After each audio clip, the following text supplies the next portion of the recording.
when greed extends to such proportions that it precludes a shred of compassion for those who must walk life's tightrope without a safety net, it's time to turn over the tables in the den of thieves.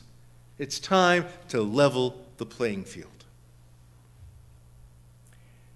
Occupy Wall Street follows the tradition upheld by all the world's religions that power in society, and no society can ever escape dealing with this variable called power. The power in society, according to all the religions, must be integrated more fairly and guided by ethical principles. If not, if power is simply turned loose and controlled by the few, or as we say nowadays, the 1%, then power becomes hurtful and downright demonic. Religious principles of justice must come into play, not just UU principles or Christian principles or Buddhist principles, but all religions hang their hats on creating a just society where the poor and sick and the aged and the widow and the orphan need not suffer. I like the story, although it's probably apocryphal. It's told by James Luther Adams, albeit with a twinkle in his eye. It reminds us that we all know how Karl Marx felt about religion, and thus we can understand his great dismay when he saw his wife and daughter dressed in their Sunday best, ready to attend church. And he pleaded with them not to go, but they insisted. And so he said, look, why don't you stay home, read the Old Testament prophets, and then finally you'll understand what I'm talking about. It's funny how many people pretend not to understand what the Occupy movement is talking about. And yet Occupy Wall Street is part of a global voice. Arab analysts are saying that the elite are afraid of the poor. The elite are afraid of the poor in places like Egypt, Lebanon, Syria, Yemen, Tunisia, Libya, Bahrain, Saudi Arabia. The governments impose such righteous words as trying to maintain stability. But we really know what that means. In London, the Occupy protest at St. Paul's Cathedral has split the church, setting off a painful crisis for the Church of England. Outside the cathedral, voices rail against the den of thieves, citing bankers and corporate barons and complicit politicians, all responsible for the global financial stress which takes a toll on everyone but them. And inside the cathedral, it's bishop against bishop and priest against priest, arguing over dismantling the protesters' encampment on the one hand and the merits of championing the plight of the homeless and hungry on the other hand. The cathedral's top official, Canon Giles Fraser, resigned, proclaiming that the church's mission, the mission that seeks social justice, should make it an ally to the Occupy movement. The rift in the Church of England goes right to the heart of the theological matter. Does a church, does a faith, does a denomination follow a Jesus overturning the tables of the money changers, a violent act to be sure, or does the church side with the view that religion is really a matter of private piety? Again, it's another poignant example of whether religion plays a deciding role in breaking down those power structures which have gone askew and become toxic, or does religion invoke words like stability in order to skirt the issue of rebuilding a more equitable society? Now, many historians have noted that American politics moves in long swing periods, usually demarcated about every 30 years or so. And so these historians, and quite a few of them, are now asking, in the wake of the Occupy Wall Street movement, are we at the end now of the 30-year Reagan era, a period that has culminated in soaring income for the top 1% and crushing unemployment or income stagnation for much of the rest? The past 30 years have seen taxes slashed for the rich, with wealthy campaign donations keeping taxes low on capital gains, top incomes, estates, corporate profits. Meanwhile, we endure cuts in our nation's infrastructure like highways and rail and education, job training, research, NASA, environmental protection.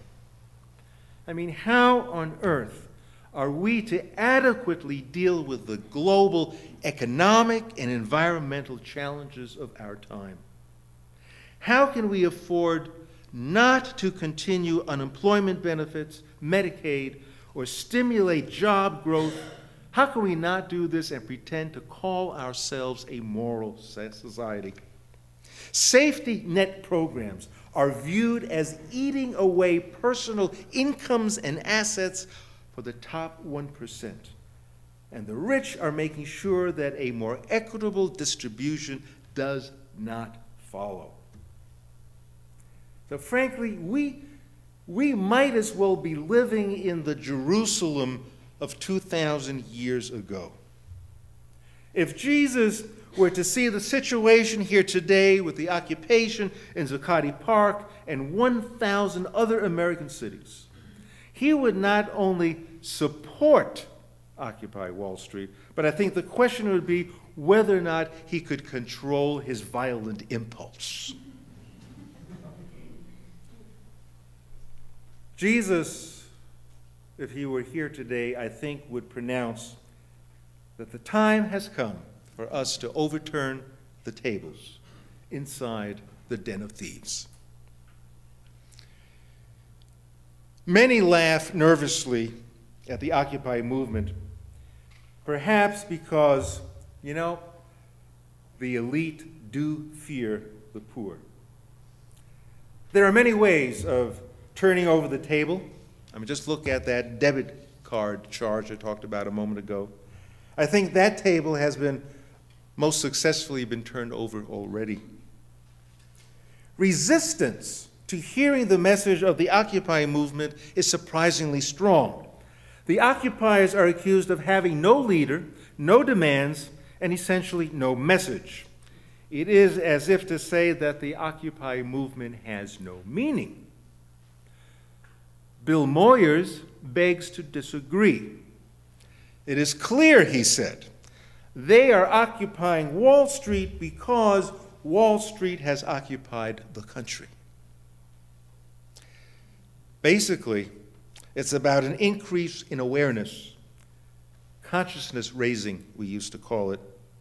Get the conversation going. I mean, how can we reconcile such excess among the few while a vast part of the country simply struggles, mainly unsuccessfully? How can we call ourselves moral when troubled banks, causing the mortgage market collapse to begin with, were rescued by taxpayer monies while the tax-paying homeowners were evicted? And then the bankers used this bailout to increase their bonuses even more. How do we make sense of this? The Occupy movement's agenda runs parallel with the religious mandate to create a just society. And when you mix Jesus with Bill Moyers, what a potent cocktail that is, you're back to the power variable in society which needs radical readjustment. Right now, throughout the world, the chasm between haves and have-nots has grown exponentially in an atmosphere of utter indifference because those who have influence control the power brokers for the sake of continuing their own personal prosperity, as though that's all that matters. Today, most of the Occupy Wall Street protesters have been evicted from the little piece of real estate where they set up those tents. In time, we will come to realize the effect that this has all had upon our nation, if not the world. You know, at least there was enough consciousness raising to irk Newt Gingrich into calling the concept of the 99% and 1%. He said, oh, that's divisive and un-American. Good, I think we're getting somewhere now. Newt, as we know, wants to maintain stability. As public places that were once occupied slowly return to business as usual, the question that lingers seems to be along the lines, what will the occupiers do now? But doesn't that miss the point entirely? Should not the question be, what will we do now? It's much like when Jesus' ministry ended, or when the voice of all the great prophets ended, and the people asked, wow, what shall we do now? And all the while, the burden was really on them. What will society do now? Will we impose regulations and oversight to make society more fair? Will we create new jobs by taxing the 1% to make society more fair? Will we turn over the tables of the money changers? What will we do next? What is Wall Street? Who is Wall Street? Aren't we all laughing a little nervously?